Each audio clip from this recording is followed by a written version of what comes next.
Radio Free Tatooine presents Galactic War Report, a Star Wars Galaxy of Heroes podcast.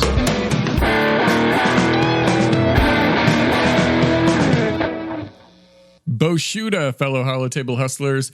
You're tuned into Galactic War Report, a Star Wars Galaxy of Heroes podcast that's better than some and worse than others.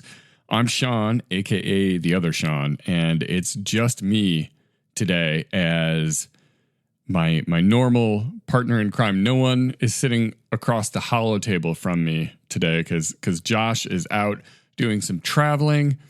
Next week, I'm going to be doing some traveling, so it's going to be a couple of goofy weeks as opposed to the normal goofy shows that we bring you. But it's all good. It's all good. It actually works out kind of well this week because last week we had so much to talk about with all of the May the 4th bonus drops, double drops, the inbox, the events, all that stuff, plus 2 new characters with Disguised Clone Trooper and SM-33. And we ended up having to punt SM-33 since he's a conquest character and won't be in anyone's inventory for 3 months. So that's the show today, and that's perfect because nothing happened in game this week. There was a little hot fix for a couple bugs, but nothing to really fill an hour-long podcast on. So we're going to be going back and talking about SM-33 and doing a few updates now that we're through most of, as we record anyways, through most of the May the 4th events. Man, the rosters, they have changed, let me say. Now, before we get into any hard news or anything like that, Josh may be gone, but I can still have a party to celebrate some birthdays.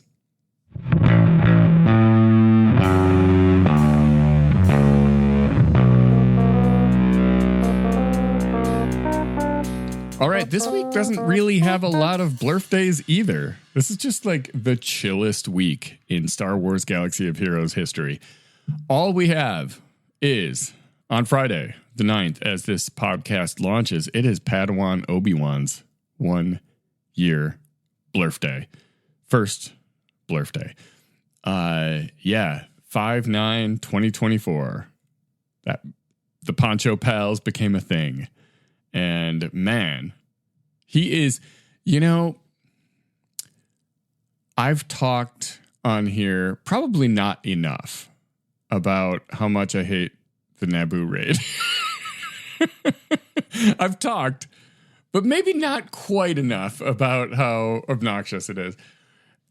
But I will say, Padawan Obi-Wan doing his AoE and just leveling everything on the other side, it's pretty satisfying.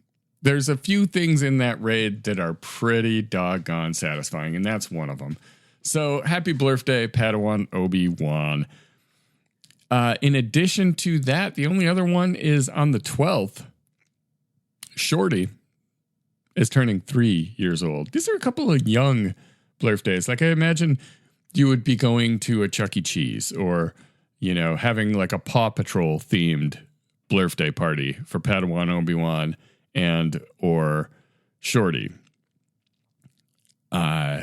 I can't picture Shorty being really into Paw Patrol, but I don't know. No problem if she is. So happy birthday to Padawan Obi-Wan and Shorty. Now let's take a look at this week's upcoming in-game events brought to you by swgohevents.com. For a complete list of past, present, and future events, swgohevents.com is a universe of info in a galaxy of heroes. Now, last week we played a special game with it where I asked after every single event, can you sim it? And the answer was yes to almost everything. And in this week, it is yes to everything. So that's cool. That's going to be a good week, right? Stress-free? Maybe. We'll see. All right. On the 9th, as this show launches, we've got 3 things. I mean, it's still quite May the 4th kind of celebration week. We are looking at Military Might Assault Battle, as well as an Omega Battle. It is Imperial Fleet, and then a Smuggler's Run. Not a bad day. The next day, however, is Places of Power, Forest Moon, and Rebel Roundup. No. Apologies. It is just Places of Power and Forest Moon. Only 2 assault battles on that day. Still, I love that. That's awesome. Then on the 11th, we have Rebel Roundup and a Smuggler's Run 2. Not a bad haul, really. On the 12th, we are looking at Endor Escalation, the Heroic Battle, and then an Omega Battle on Coruscant. Nothing in the books for the 13th, but then the 14th, we've got another assault battle, Secrets and Shadows. And rounding it out on the 15th is a Discarded Doctrine for any of you Executor chasers out there. I don't know. Grinders. I don't like that. Non-7-star Executor havers. There we go. And before we dive into this week's top stories, a quick shout out to our fantastic Patreon community. If you want to be a part of our exclusive community and support us in the process, head over to patreon.com/Galactic War Report. You get access to the VIP part of our Discord server, early access to episodes, and of course, our weekly DOF chat, where we chat with patrons each Wednesday at 8:30 p.m. Eastern Time. Your support keeps the lights on and the Sandcrawlers running. Now, Pop-Tart's not here, so I guess I'm going to have to punch it. Okay, the big news this week, really, the only sizable news story, I guess, is that the $10 hyperdrive deal is back. That's right, the pack that used to cost $100, and correct me if I'm wrong, but I believe Josh bought it for $100. And honestly, as a new player who is sure that they're going to be in the game and has the disposable income, that wasn't a bad deal.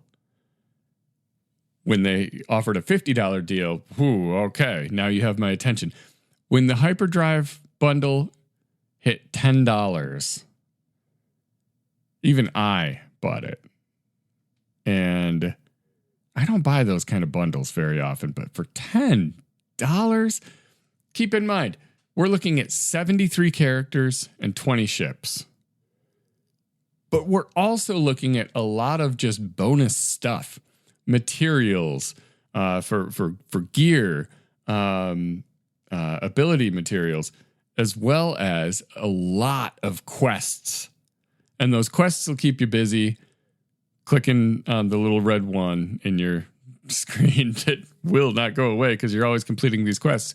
But the rewards from those quests really add up too. I mean, it's one of the best ways to spend, even if, like me, when I bought it, I don't think it leveled up a single character for me. I don't think it did. I think I just bought it for the quests. And it was worth it. It paid off. So not a bad deal at all for $10. I mean, if you're going to spend any money in this game, that one's kind of no-brainer, I think. Really good value. So that's back, and that's going to be here till May 28th, and then it goes, I don't know. I don't even know what it does. If they vault it, or if the price goes back to $50 or what it is. I don't see it in the store because I already have it. So, and added bonus, it turns your name yellow in the upper left corner of your home screen. Your name is now like yellow instead of white. I mean, for $10, that's a cosmetic item that you can't pass up on. All right, so it's basically just that. I do want to kind of talk about May the 4th and how it's gone so far. We have had a lot of bonus activities as far as like assault battles and just events that have popped up. And it's all simmable stuff. So it's not like it's a lot of extra work or anything. There was the Revenge of the Sith event. We mentioned that was going to require 5 of the following: Jedi Knight Anakin, Mace Windu, Ayla Secura, Darth Vader, Darth Sidious, or Count Dooku. So you got to build a team out of that. Okay, fine. It was like a one and done. Like you get in there. Me having all these characters in relics, just smoke everything, and you get your little rewards of some shards, and you're done. And the thing still sits in your inventory or in your events section of your game, but you can't go back and get any more rewards. It was a new player kind of event, and that's fine. That's more than fine. That's great. I'm really glad they did it. It just, it is what it is. That's cool. Now, as we record, I always say we, even if it's just me. It's me, and like my cat's not even down here today. It's literally just me and my phone and my string cheese wrapper. That's what's on my desk. But as I record, I haven't been through the triple drops yet. So I don't have any perspective on that yet, but holy smokes, that's going to be awesome. Now for double drops, I will say I started hoarding like days in advance and did way more hoarding than I normally do. I even got cut off on 1 or 2 types of energy because I was over 1,000, and it just says, hey man, why don't you play the darn game instead of whatever it is you're doing? So yeah, when it turned, that started on the 5th, right? And on the 6th, I'm sorry. It was like amazing to me. I made big progress on finishing up some characters, on relicking characters, on just upgrading mods like left and right. Nobody's business. Just it's amazing. It's amazing. And it is honestly one of the best times of the year in this game. It's the November anniversary of the game and May the 4th. So it's still a great time. I'm looking forward to those triple drops. As we're recording, it is still double drop. So we'll have one off day and then we go into triple drops. So I'm going to hoard for one more day, I guess. And then I'll see how triple drops treat me. But so far, really good. The other thing is I saw a couple other people post this online, but man, I hit an Omicron mat in Cantina, and when you see that it gave you 2, that feels pretty darn good right there. I like that. I like that a lot. Let's see. Another offer from the May the 4th business was all those Lightspeed bundles, right? So the Radis, the Finalizer, the Resistance pack, Supreme Leader Kylo pack, all those. I ended up buying the Dark Side Mandos pack, and I thought I probably would. For me, it was kind of a tough call because you're looking at Jango Fett, whom I have at Relic 7, and then Gar and Imperial Super Commando and Canderous. I had all 3 of those characters at Relic 3. So it was $15, and it pushed 3 characters from Relic 3 to Relic 5. Now, I didn't break down the math like Egnards would on that, but in the moment, it felt like, I don't know, Maul is kicked off the Lord Vader team in 3v3 and 5v5 now. So let's have a little fun, let's buy this thing and we'll see.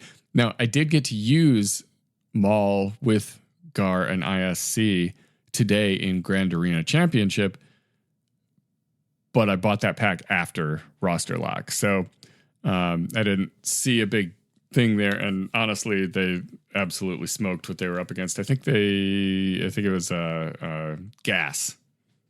They absolutely smoked Gas. So I don't feel bad about it. I feel like 6 total relic levels for $15 to me was all right.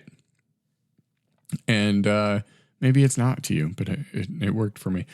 That's the only one I bought, and I mean the rest of them, I don't see a big value for me. For so many other players, I think none of them are bad values if you don't have the contents in there. They're much better values than you would normally get out of these packs, just buying them on any time of the year other than right now. So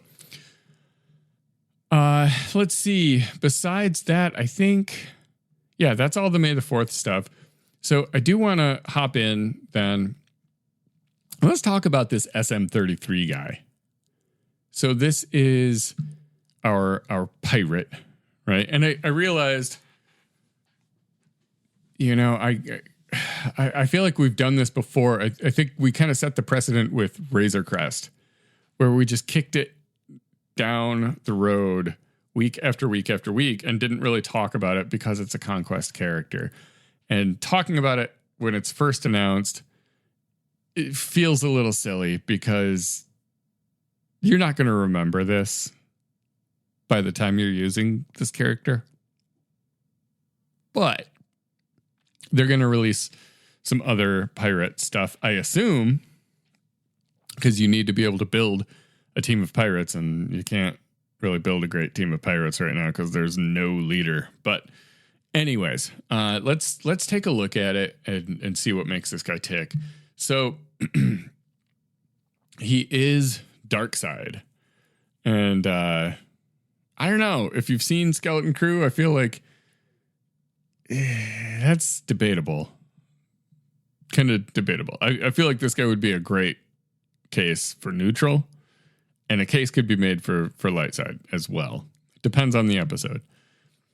But let's go over the kit. His basic attack is called Rattling Uppercut.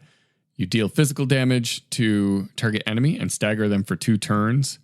If the allied leader is a pirate, the target enemy can't gain bonus protection for 3 turns, and SM33 gains defense penetration up for 2 turns. If this ability targets the first active enemy that damaged the allied pirate in the leader slot, excluding SM33, remove 100% turn meter, inflict ability block, and daze them for 2 turns. We kind of mentioned last week, he's a very kind of protective character, right? He's definitely designed to protect the pirate leader. So his first special is called Limb from Limb. Deal physical damage 6 times to target enemy.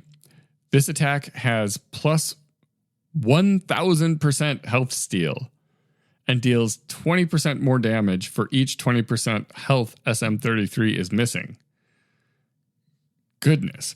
If this ability targets the first active enemy that damaged the allied pirate in the leader slot, that has to be a thing that's going to be marked, right? Like a thing that floats over their head, sort of like Darkside Ray, where you can, it shows like a little blue icon over the target. So if this ability targets the first active enemy that damaged the allied pirate in the leader slot, SM33 deals 50% more damage and gains tenacity up for 2 turns. While in territory wars, if this attack defeats an enemy, they can't be revived. For each instance of damage done from this ability, while SM33 has 100% health, he gains 20% bonus protection for 2 turns. If this ability targets the first active enemy that damaged the allied pirate in the leader slot, reduce their max protection by 50%, excluding raid bosses and Galactic Legends, for the rest of the encounter, which can't be resisted, and reduce the cooldown of this ability by 1. Then, let's see. Oh, and also it is noted that you're dealing that physical damage 6 times. The first time triggers a counterattack. 2 through 6 do not. So that's something. Next special is called Forearm Bucklers. Dispel all debuffs and deal physical damage to target enemy. Inflict buff immunity and burning on the target for 2 turns. SM33 recovers 50% health and protection, gains defense up for 2 turns, 3 stacks of heat, stacking to a max of 40, until the end of the encounter, which can't be copied, dispelled, or prevented, and 25% bonus protection for 2 turns. Now, if he has 5 or more stacks of heat, inflict 5 stacks of damage over time on the enemy for 1 turn, and instead inflict burning on target enemy for 3 turns, which can't be dispelled or prevented. And if he has 10 stacks or more of heat, his damage over time can't be avoided. This is another Territory War Omicron. He dispels all debuffs on himself and instead gains crit avoidance up and defense up for 3 turns, which can't be dispelled. All pirate allies gain 25% bonus protection for 2 turns. If this ability targets the first active enemy that damages the allied pirate in the leader slot, SM33, we should just call that person the Scallywag, right? The Scallywag. I like that. SM33 gains 10 stacks of heat, stacking to a max of 40 until the end of the encounter, which can't be copied, dispelled, prevented, inflicts healing immunity for 2 turns on target enemy, which can't be dispelled or resisted. Now, if he has 20 stacks of heat, inflict 20 stacks of damage over time on target enemy for 1 turn, which is like a death sentence. If he has 40 stacks of heat, instead inflict 40 stacks of damage over time on the enemy for 1 turn, which can't be dispelled or resisted. So that's something. Now, one more ability, which is also an Omicron. Goodness. This is a unique. It's called First Mate of the Onyx Cinder. SM33 gains 10% max health and offense for each other scoundrel ally, doubled if they're also a pirate. At the start of the encounter, SM33 gains defense up for 2 turns, which can't be dispelled or prevented. Whenever an enemy targets the allied pirate in the leader slot, whenever a scallywag does their scallywaggery, SM33 gains 15% turn meter and 10% crit damage for 1 turn. While SM33 has defense up, he can't be instantly defeated. Again, with the every character from here on out makes Jedi Master Kenobi worthless. Every character. That's frustrated. He is literally instantly defeated in the show, by the way. Like, unplugged. All right, but he can't be instantly defeated, and he receives 30% less damage when targeted by an enemy. After using Forearm Bucklers, SM33 gains 2 stacks of heat, stacking to a max of 40 at the start of his turn and when receiving damage for the rest of the encounter or until defeated, which can't be copied, dispelled, or prevented. The first time SM33 is damaged in battle, he gains a bonus turn, and the cooldown of Forearm Bucklers is reset. While in Territory Wars, at the start of the encounter, if the allied leader is a scoundrel, excluding SM33, he just can't be a leader. They gain 10% max health and offense, and 10 speed, doubled if they're also a pirate. The first active enemy that damages the pirate in the leader slot, deals 30%. So scallywags deal 30% less damage and have minus 50% potency to all allies aside from SM33. An SM-33 and the allied pirate in the leader slot can ignore taunt effects to target them. Whenever the allied pirate in the leader slot attacks, SM-33 assists. So, I mean, just insane defender, right? Like, dude is built to protect. And we have every reason to believe it's called out in his kit, but not like an in-game reference to it in his kit. But every reason to believe Onyx Cinder is coming.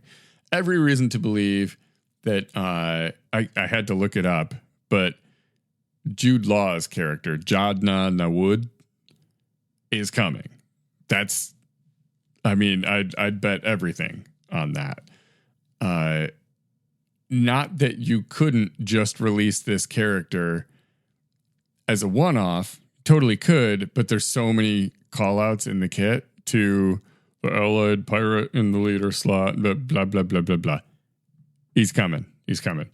So this guy being Conquest, I don't know if Jod is some type of legendary or if he's just going to be a marquee. I could see him being a marquee. I mean, that's feasible. Skeleton Crew was good, but I don't know that it's legendary stature for a new character in Galaxy of Heroes. So we'll see. Looks to be potentially a very powerful character, but so much is up in the air. And by the time this guy comes out, maybe we'll know more. But it's always kind of like, so what? You know, when the first tune of a new faction sort of thing comes out, we just don't really know what we're looking at yet. What else is new? I think that's all of, that is all of the news. So I do want to take a moment to kind of look at my Grand Arena history and kind of clue you guys in on what's been going on. Now, last week I fought, oh goodness, what was his name? Something District. It's Russian. Sigurtska District or something. I don't know. I put up 2018 and I felt fairly good about that. The only things I missed were I tried to take out CLS with Keller and Beck, and that didn't go so great. So live and learn. And then I tried to take out Bosk with a Wampa, and it was not happening. So, you know, like I said, live and learn. It's fine. But ultimately, they were not able to finish the job with me, like, at all. It was, my Ray got one hold against their Emperor Palpatine kind of Starkiller squad. And then they took it out with Darth Bane. Okay, cool. Then they hit my Queen Amidala with Darth Traya. That didn't work. They tried Boba Fett, Scion of Django, with Fennec and the Bobacron. And also Embo, which, why is he there? That failed. But, oh no, with Traya, they were able to take out Obi-Wan. Yeah, so it was just Padme and Qui-Gon. Interesting. Okay, so then they failed with Boba Fett. Then they tried Padme with both Yodas. Fail. They tried Malgus, Revan, and Malak. Fail. They tried Radis. Fail. They tried CLS. Fail. They gave up, and I ended up winning 2018 to 1-2-3-4. Not bad. So next round I go up against Meridian. Honestly, it was kind of smooth sailing for a while, and then I got to a point where it was just like I cleared out what I could clear out, and I kind of just let it ride. Like, there were some tough defenses, and including the new Lord Vader, And I thought, this dude placed like everything on defense. So I'm kind of confident that if I just go beat the teams I know I can beat and just leave the rest. So I cleared out the top and the ships. And then that front bottom sector, I beat a couple teams on it, right? Like they had let's see, what was in that zone? It was a Star Killer team. I'm like, all right, sure. So I took that out with Leia. They had a Darth Malgus that I used Bo-Katan on because I wasn't going to try to take Vader out with that. And I just left the rest. So I don't remember what else was down there, but it was all Galactic Legends. And I just thought, based on the huge number of Galactic Legends they placed, I don't think they got it. I don't think they can do this. And so it turned out that was the case. The very first match they tried was Sidious with his Kron against my Rex. Rex, and 5s. Didn't work, man. Sidious does not win that. So that's pretty awesome. After that, they did clear out a couple teams. But they tried to use their Balin Skull against my Reva. Nope, not going to happen. I'm sorry. And they just kind of gave up. So I ended up winning that 1090 to 619. The last round, look, Sable Spartan messaged me, complimented me on my Relic 9 Coruscant Underworld Police. I appreciate that. Put up 2,046. And that hurt my feelings a lot. So I thought, I'll do some and we'll see. Honestly, when I got in and started doing my attacks, I felt like it wasn't that bad. The defenses weren't that tight. I might have beat it, but I just got busy at work, distracted by work, and couldn't get all my battles in. My last battle on GG actually shows it was Leviathan mirror match that I failed a Leviathan mirror, which the only reason you ever fail a Leviathan mirror is you sneeze and accidentally hit the wrong button, or you time out. Ran out of time on Grand Arena. So in a minute and 24 seconds, I got 2 banners out of a Leviathan mirror, and that was it. So we'll see the new round. I just went up against Doc the Medic, yeah, and I put up a respectable score. I don't remember exactly what it was, but it was over 2,000. I dropped 1 battle, so we'll see if they can do anything with that. The one that I missed, it was kind of interesting defenses. The one that I missed was actually a Jabba with Kersantin and Enfys Nest with her Datacron. And it was kind of tricky. But the thing is that I'm learning is you can't just rely on the same old counters anymore because Lord Vader has changed so much. So you used to be like Bo-Katan takes out Lord Vader. You don't worry about it. Now, that's not going to work. So I used Slicker against Lord Vader. But now I don't have Slicker for Jabba. So I had to try something else there, right?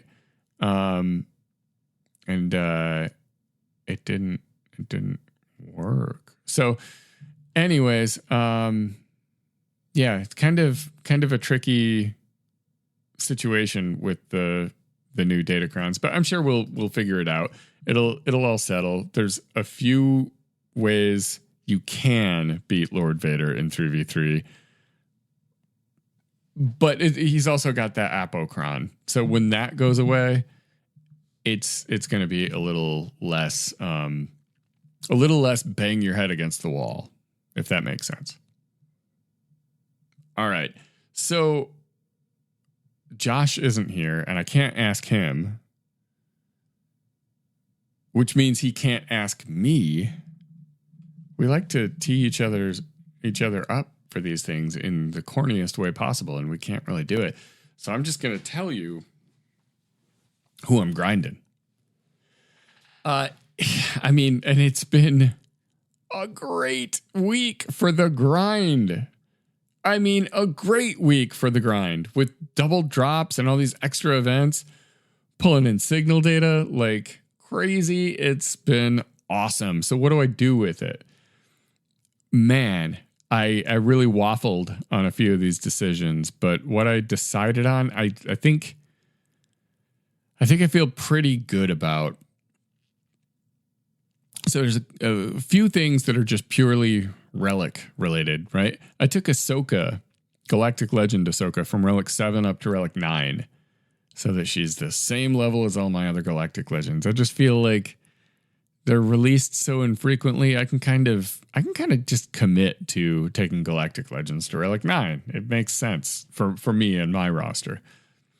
I also took Chief Chirpa from Relic...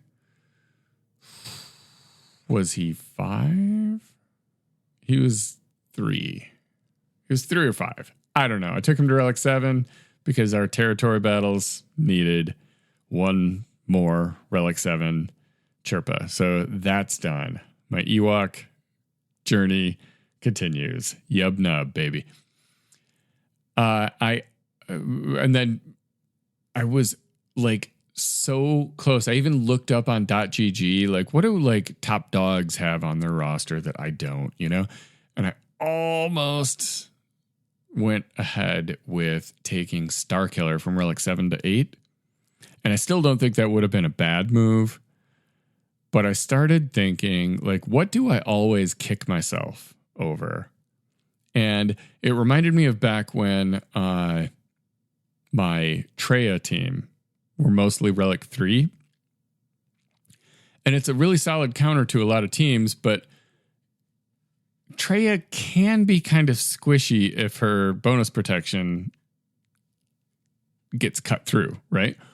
So I upped that whole team to Relic 5 quite a while ago, and I saw really good results. Like, she almost never dies, which is one more banner, every single time I use them.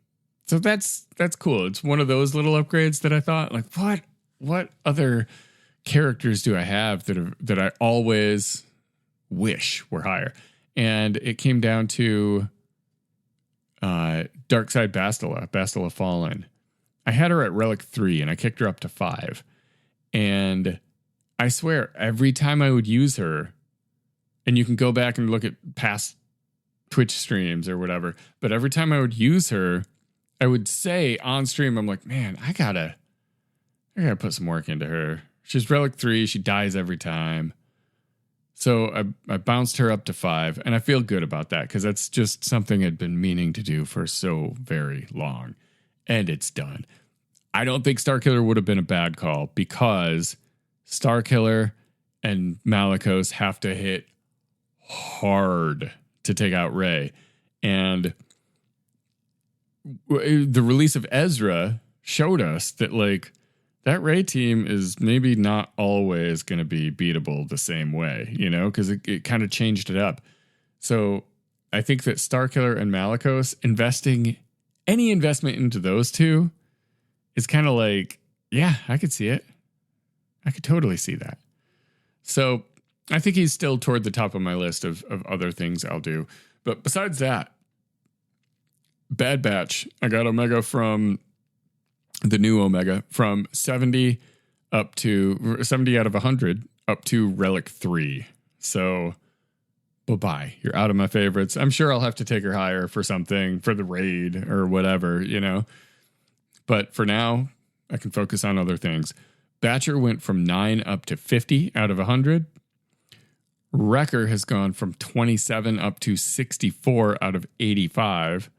And Crosshair somehow went from 50 up to 60 out of 65.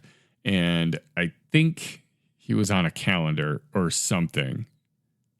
Because I don't know. But yeah, I got that. In addition, my low down dirty clones have made some moves. Apo, last we spoke, was at 61 out of 85. I'm telling you, this Nightfall business, I don't mind it because he's already at 8 out of 100. CX2 is at 16 out of 100. So both of those guys are 6 stars already, and they're not farmable. What is this? I love it. I don't know. And then Disguised Clone Trooper, which that's the last time I'm going to say that name. That is the last time I say that name because I am declaring his name to be Sneaky Boy. So it's infinitely better, Sneaky Boy. I took Sneaky Boy up to 34 out of 65 because I bought one gamble pack and got a couple shards. So, we'll see. We'll see with the next. I think there's another Nightfall coming next week, and we'll see what I get. I don't know. I mean, I'd be happy with any of it. It's just crazy getting that many shards of these characters.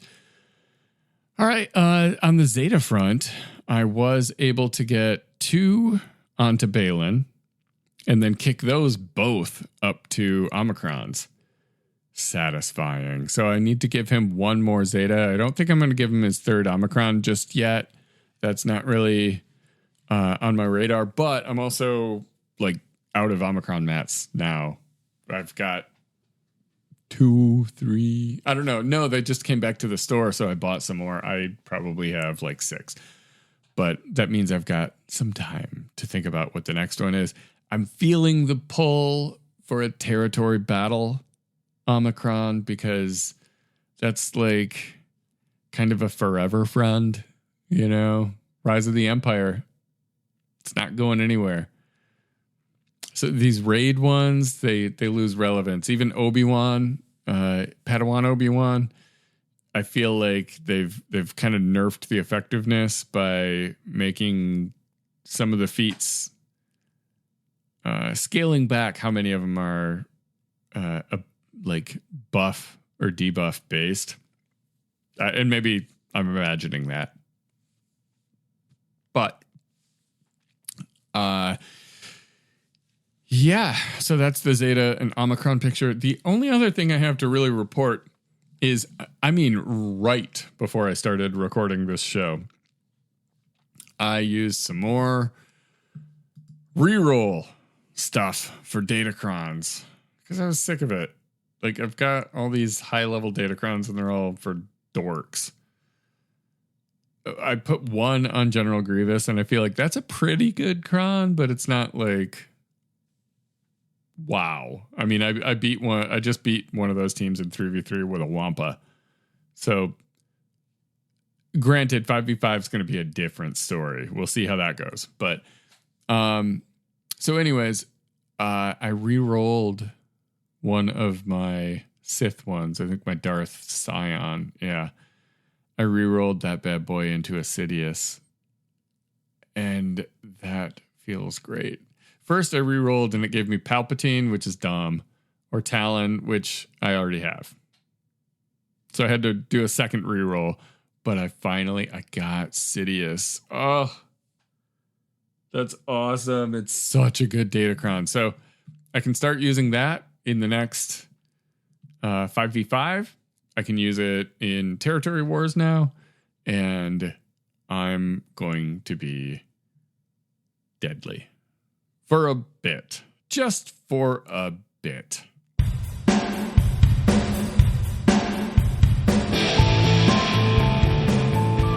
Alright, that's all we got for you this week. It may not be the best advice, but at least we didn't recommend you try to win a Leviathan mirror match in less than 2 minutes. It does not work. If you want to continue the conversation, join our Discord server. It's linked in the show description. Become a real live Jawa by supporting us on Patreon and share your thoughts by leaving us a podcast review. Big thanks also go out to Pabuapa and SWGOH.GG and SWGOHevents.com for providing all the hard data we misinterpret weekly. Thanks for tuning in, and may the Force and RNG be with you.